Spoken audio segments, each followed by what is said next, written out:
Selain menjadi paru-paru kota, taman juga dijadikan tempat bermain seperti salah satu taman pusat kota Palembang yang berada di Jalan POM 9.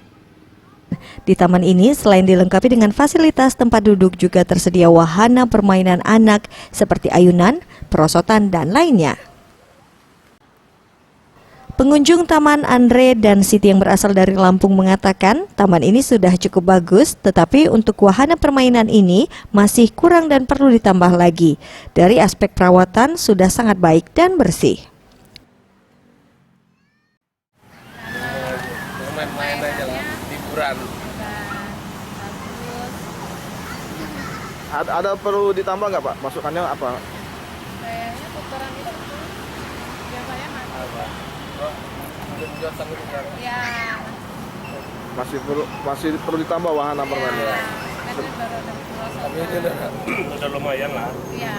Dari segi perawatan gimana Pak? Bagus. Selain bisa menjadi tempat bermain anak, di taman ini juga bisa menikmati pemandangan yang ada di sekitar.